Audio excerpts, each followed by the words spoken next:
Good morning everyone and welcome to Rathi Learnings. Today in accountancy we'll discuss the adjustment with regard to goodwill on retirement of a partner.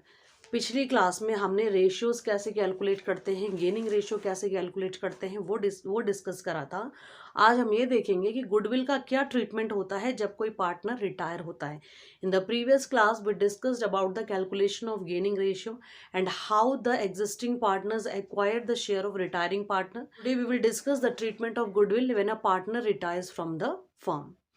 On retirement of a partner, goodwill is given to the retiring partner because goodwill has been earned by the firm at the time when the retiring partner was in the firm.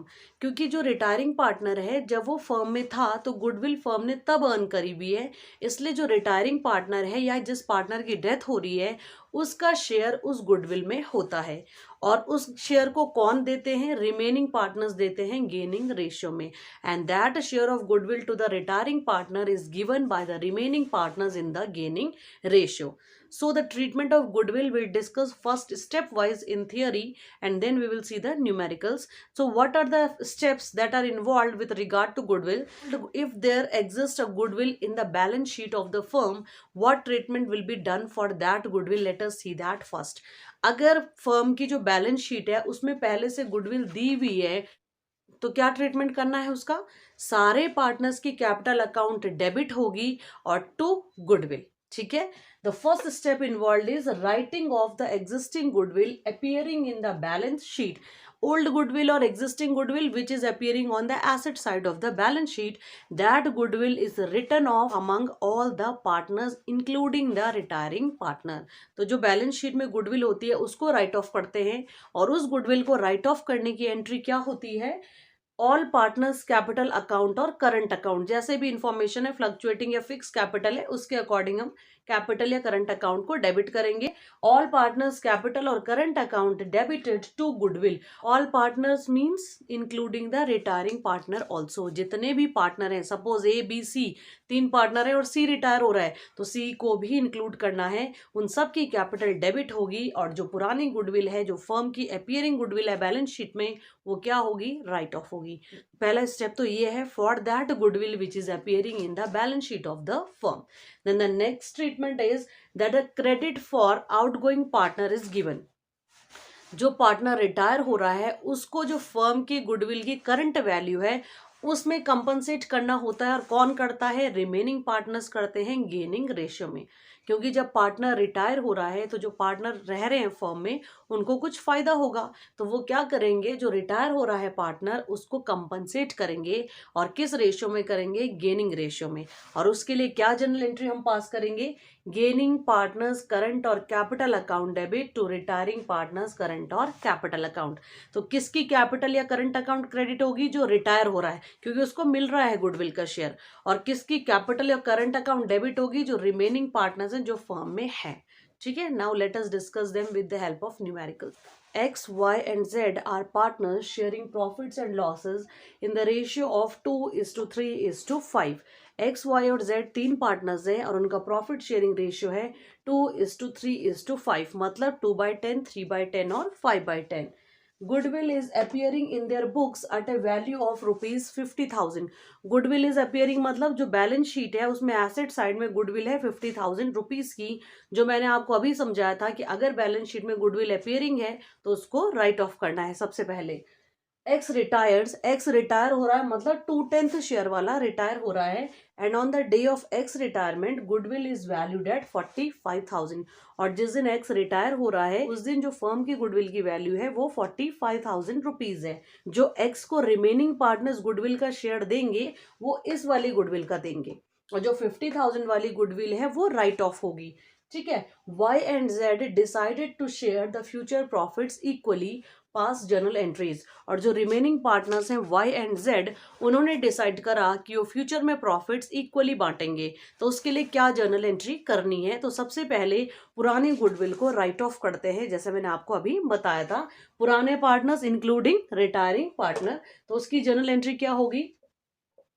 अगर question में कुछ भी नहीं दे रखा है तो हमें ये एज्यूम करना है कैपिटल फ्लक्चुएटिंग है. क्योंकि जब फ्लक्चुएटिंग कैपिटल होती है तो सिर्फ कैपिटल अकाउंट बनता है, और अगर फिक्स्ड कैपिटल होती है तो कैपिटल अकाउंट और करंट अकाउंट दोनों बनते हैं. If nothing is mentioned in the question about the capital, then it is assumed that the capitals are fluctuating capital, and therefore we will prepare only the capital account. And if there is mentioned that the capitals are fixed, then capital as well as current account both are maintained. In this question, nothing is mentioned about the capital. Therefore, we are assuming that the capital might be fluctuating and we are preparing only the capital account.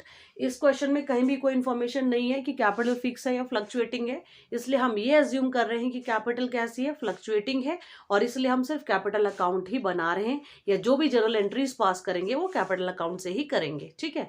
सबसे पहले जो goodwill appearing in the balance sheet है उसकी entry क्या करेंगे, all the partners capital account debited. तो all the partners means including the retiring partner, X capital account debit, Y's capital account debit, X retire हो रहा है लेकिन उसको भी डेबिट करना है. ठीक है.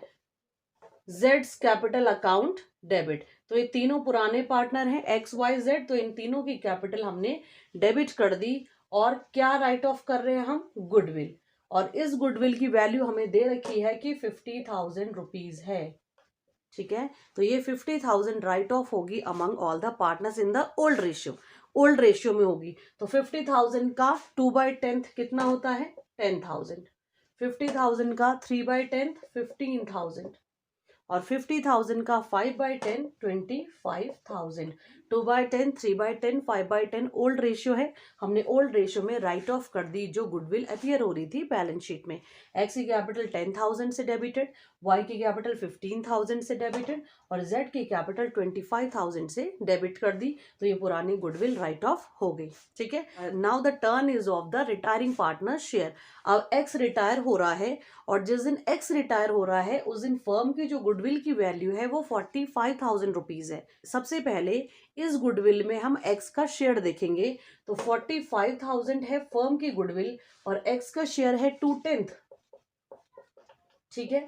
2/10 है तो मतलब एक्स को कितनी गुडविल देनी है, 9,000 rupees. X will be given 9,000 rupees as a share of goodwill. ठीक है. तो अब हम नेक्स्ट स्टेप क्या करेंगे, हमने फर्म की गुडविल से ये तो डिटरमाइन कर लिया कि एक्स को कितना पार्ट हमें पे करना है. तो एक्स को हमें 9,000 पे करना है. और ये 9,000 कैसे आया, फर्म की जो गुडविल की वैल्यू है वो है 45,000, और एक्स का जो फर्म में शेयर था वो था 2/10. तो 45,000 का 2/10 होता है 9,000. तो एक्स का शेयर 9,000 आया. Then the next step involve is the calculation of gaining ratio. क्योंकि जो y और z है वो गेनिंग रेशियो में ही कंपनसेट करेंगे रिटायरिंग पार्टनर को, मींस x को. तो उसके लिए हमें क्या निकालना है, गेनिंग रेशियो. गेनिंग रेशियो का फॉर्मूला मैंने आपको पहले बताया था, new ratio minus old ratio. तो न्यू रेशियो के लिए हमें इंफॉर्मेशन दी हुई है कि y and z decide to share the future profits equally. Means जो y और z का फ्यूचर प्रॉफिट का शेयर है 1:1 है, बराबर है 1/2 1/2. The new ratio of y is 1/2 and new ratio of z is 1/2. Old ratio of y was 3/10 and old ratio of z was 5/10, and we are putting the value in the formula new ratio minus old ratio. New ratio is given equal and old ratio was also given 3/10 and 5/10. After solving this, what we will get after solving this, the answer is 2/10 and 0/10. Y share is coming 2/10 means y is gaining 2/10 and z share is coming 0. 0 means he is neither gaining nor sacrificing. और y क्या कर रहा है, gain कर रहा है 2/10 share, और x का शेयर भी 2/10 ही था. जब पूरा शेयर इसी को मिल गया तो ऑब्वियसली जो z है उसको कुछ भी नहीं मिल रहा है, 0 आ रहा है. 0 मीन्स ना गेन कर रहा है ना सैक्रिफाइस कर रहा है. तो जो रिटायरिंग पार्टनर है x, उसको पूरा 9,000 कौन कंपनसेट करेगा, सिर्फ गेनिंग पार्टनर मींस y ही कंपनसेट करेगा. और उसकी जर्नल एंट्री हम क्या लिखेंगे, वाइज कैपिटल अकाउंट डेबिट. ठीक है. क्योंकि सिर्फ y गेन कर रहा है इसलिए हम सिर्फ उसकी कैपिटल अकाउंट डेबिट कर रहे हैं to retiring partners capital account. तो रिटायरिंग पार्टनर कौन है, x है. तो हम क्या लिखेंगे, 2x capital account and amount will be 9,000 rupees, क्योंकि जो x का शेयर था गुडविल का वो 9,000 रुपीज था. अगर जेड भी कुछ सेक्रीफाइस कर रहा होता तो वाई और जेड की कैपिटल डेबिट होती और हम एक्स को क्रेडिट कर देते, मींस एक्स को उसके गुडविल का शेयर दे देते। ठीक है, वाई अगर जेड भी कुछ गेन कर रहा होता तो हम वाई की कैपिटल के साथ साथ जेड की भी कैपिटल को डेबिट करते और एक्स की कैपिटल को क्रेडिट कर देते। लेकिन यहाँ पर जेड ने कुछ भी गेन नहीं करा, इसलिए हमने उसकी कैपिटल को डेबिट नहीं करा, सिर्फ वाई की ही कैपिटल को डेबिट करा।